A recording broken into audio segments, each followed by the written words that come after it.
Hello class, this is the last lecture on the member-leader exchange theory, and today we're going to be talking a little bit about stage 4. There's not a lot of discussion or lecture about stage 4 simply because it's so relatively new, and as you'll see from this discussion, it is relatively complex too, because up until this point we've really been talking about that dyadic relationship between the leader and the follower, usually contained within a work group. All right, so even though that has proven to be completely complex, we're going to add another layer to that. And when we add this other layer, you'll say, okay, I see where this research is going. I see the significance of this research, but I also see the difficulties and the time that it's going to take to really kind of vet out what's going on. So before we start, let's go ahead and review the first 3 stages of what it was that we talked about. At which point, if you've seen all of these already, you might be getting sick of this already. But I think it's important because maybe at some point you might come back and say, let me go watch 4 again, and just a quick refresher of what was going on in 1, 2, and 3.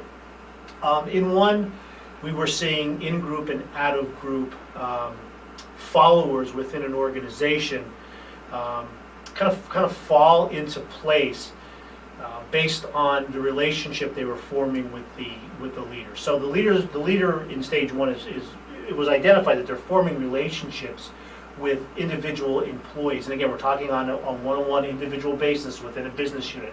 They're forming these relationships. Some of them are maturing into these social exchanges that are going on, these high-end social exchanges, while others are not. The ones that are, we're seeing benefits. We're seeing benefits to the organization. We don't know what yet, but we're seeing benefits. The other one we're not. We're seeing just people coming in and doing their job. In the second part of this, we said let's investigate what are the characteristics of why are some of these high social exchanges forming, and that's what we got over here. And again, when we're talking about things like communication, and we're talking about loyalty, and we're talking about role-making processes that are going on, and we're also talking about the follower characteristics. Remember we talked about self-esteem, or self-efficacy, and optimism, and internal locus of control.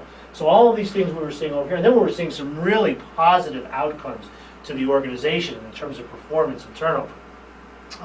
So then we moved on and we said, okay, this is great, but we got to make it more equitable. We can't just say some people will thrive and some people will fall by the wayside. We need to go ahead and form relationships with everybody if we can, and we need to go ahead and develop a model for leadership development to help them walk their way through what this might look like.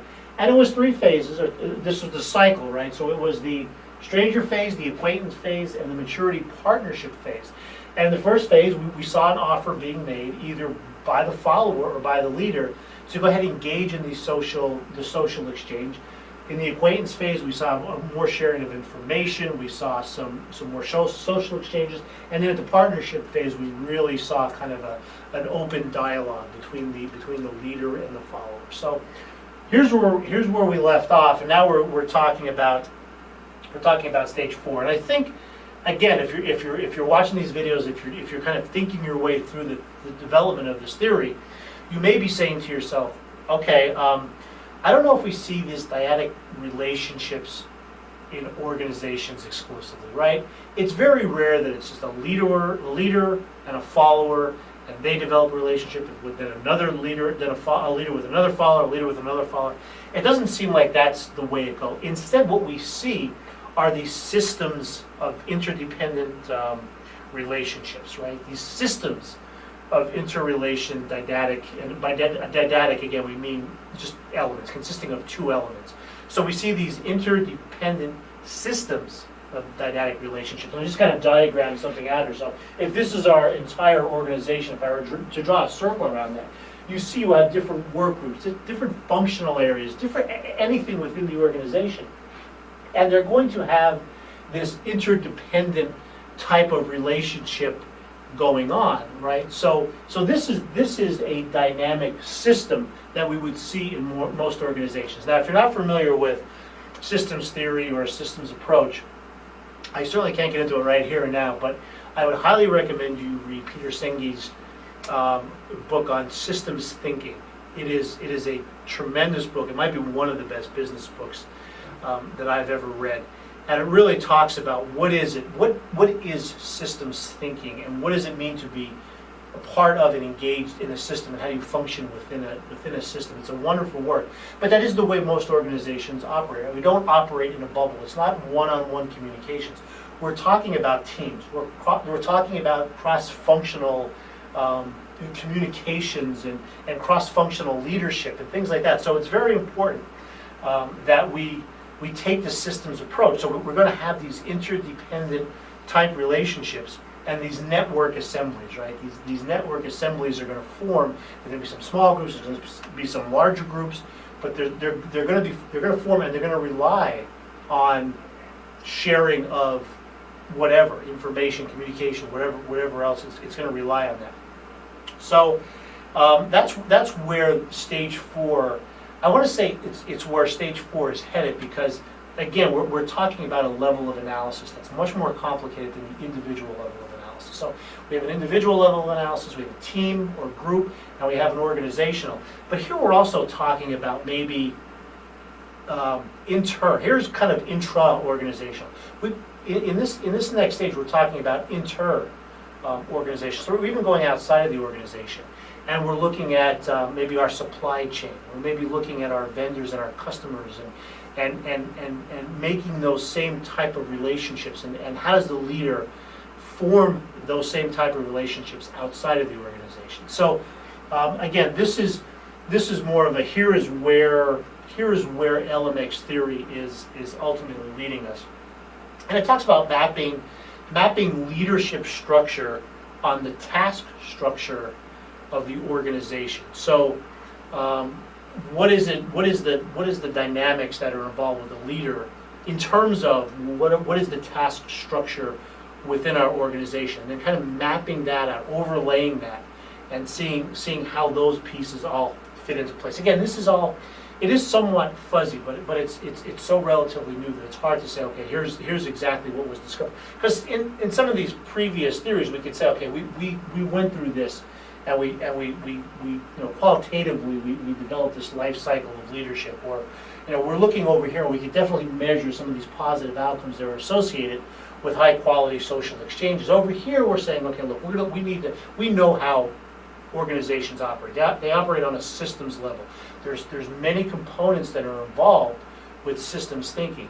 The leader needs to somehow develop these high social exchange relationships, either with different teams, different units, or even outside of the organization. So, boy, how do we go about doing that? There's a lot of task interdependencies, and there's a lot of relationships among participants. Right? We have a bunch of relationships between here and here and here and here, and how you manage those as a leader. So stage 4 is certainly probably going to be a little more complicated in terms of research and development, but it is really an area that's rich and has a lot of opportunities for research. So I want to spend the rest of this lecture just talking about some of the things that maybe they came from the research, some important notes of the research, and then maybe even going back to stage 3, because really where the research is needed is stage 3 and stage 4 of LMX. I believe stage 1 and stage 2 we've kind of got through. We kind of know where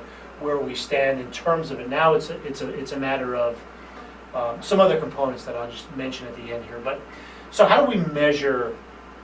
What are we looking at when we're measuring these high social exchanges, right? When we're looking at those in groups, group ones, or people who have made it to this maturity phase of this exchange, of this relationship with the leaders, how do we go ahead and measure that? Well, a bunch of different questionnaires have come out. There's 2 questions on a questionnaire, some with 5, some with 7, some with 12, and we're trying to measure different things. And what they found out was there's a lot of redundancy in some of the later questionnaires that were developed with 7 or 12 or 14 questions on it. So what they found was the best measure was a 7-item questionnaire that was developed, and I'll try to put that into the course room. So if nothing else, maybe you could take it and you can see where you stand in terms of your relationship with your leader. But there was really one telling question, maybe more so than any other one, on that 7-item questionnaire. It was, how effective is your working relationship with your leader? How effective is your working relationship with your leader? And you can go ahead and answer that. I don't know what type of scale it was on, whether it was a Likert scale of 5 or 7 points, but you know, good to, you know, great to poor, whatever it might be. So that's really the one question that got at kind of the level of the social exchange that's going on between the leader and the follower. Also, this theory talks about dimensionality, and again, a lot of different things were proposed in terms of what constitute, what do we get? What do we get when we get here? And again, what they settled on was what we said early on. It was that respect between the participants, trust, which is very important, and a mutual obligation. So we go back to almost that first slide, and we say, okay, this is that dynamic relationship. This is what we're looking for here. And by going through that leadership development process and that cycle, we could eventually arrive here.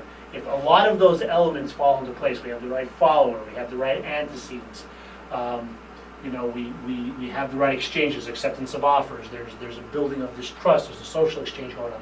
All of these things need to be going on in order to ultimately get here and get that partnership between leader and follower.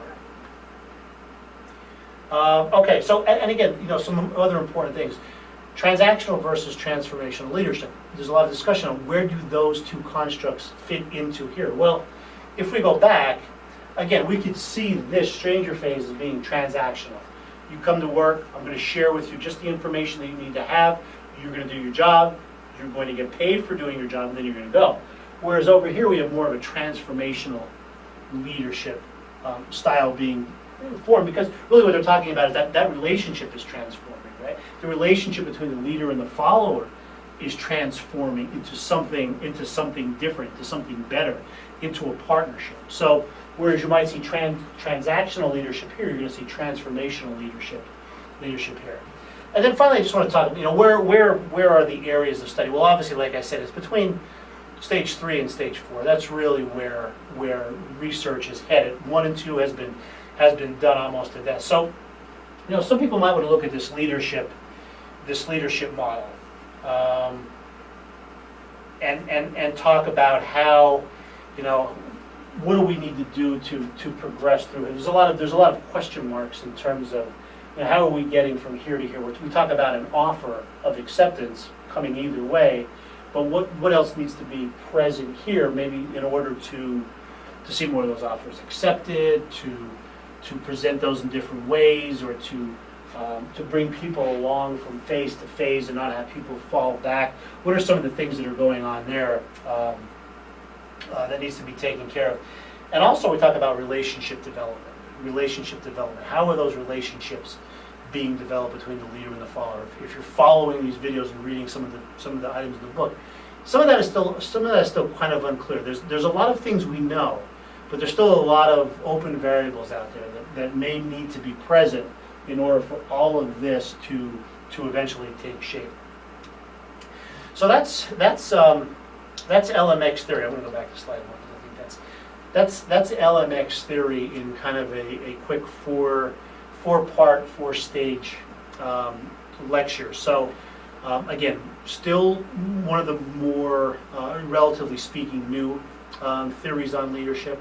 Really focuses on relationships, which really hasn't been done up until this point.